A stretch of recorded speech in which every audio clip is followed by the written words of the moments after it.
You have questions, we have answers. Back with another quick clip. So the question that came in, this individual is asking about income generation and really more the considerations, things to think about when trying to generate income in a low interest rate environment like we're in today. What are some of your thoughts? Yeah, I think it's a great question and certainly very timely. I think we're getting a lot of these questions today in the current environment. Obviously, folks are continuing to retire. And I would touch on a few different bullet points, Brian. And the first one that I always remind people is income generation is far different than yield. And oftentimes these two terms are used synonymously, but they're very, very different. The second point I always like to make to clients is, listen, you spend dollars, right? Not percentages. And again, it kind of ties back into that yield versus income conversation.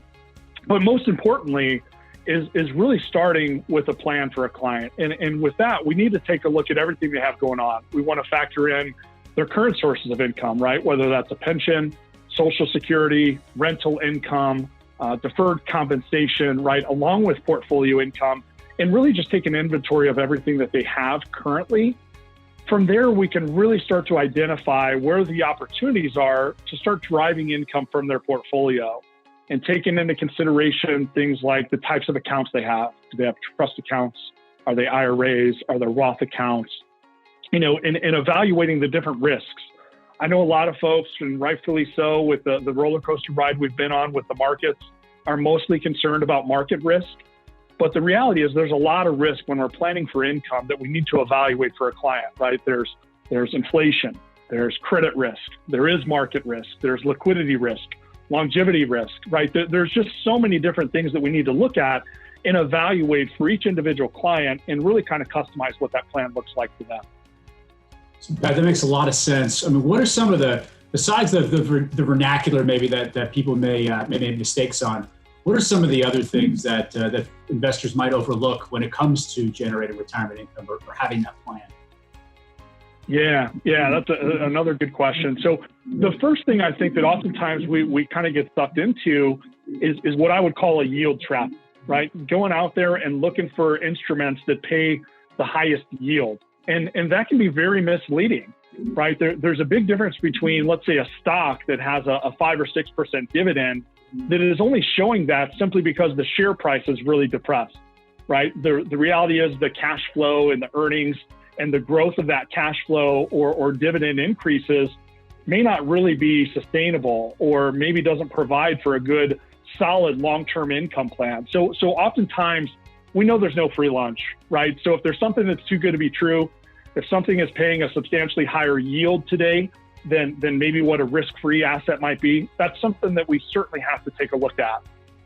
The second component I think that people often fall into from a trap perspective is not understanding or factoring in tax liability, right? So for example, again, if I have a trust account, do I really want to own a lot of my corporate bonds or taxable bonds in that trust account?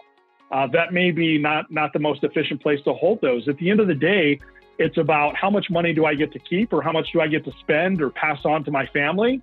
It's not always about what shows up on my performance report or how much actually hits the account, but how much of those things do we get to keep?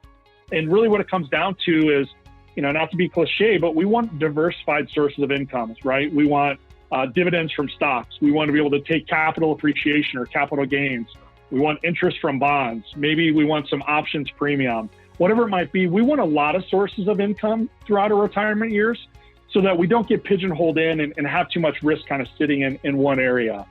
At the end of the day, though, Brian, I think that the best thing to do is really put together an overall plan that takes into context everything that the client has going on to ultimately figure out how do we recreate that paycheck for them and make that sustainable throughout their entire life. Patrick, that's terrific. I mean, I love the summary too. I mean, it all starts with the plan. What are your goals? What's important to you? Then you build that portfolio. And then around that portfolio, what can income potentially look like? And you hit the nail on the head. Outside of the additional risks, the taxes. I mean, what are you actually taking home? Do you have the right income producing assets in the right accounts? And what does that ultimately look like even as you receive those distributions over the long term? So, Patrick, thank you very much for being here. Really appreciate your expertise. Thanks, Brian. Stay well. And if you or anyone else has questions they'd like answers to, please feel free to email us at qa@marinerwealthadvisors.com. Thanks for watching.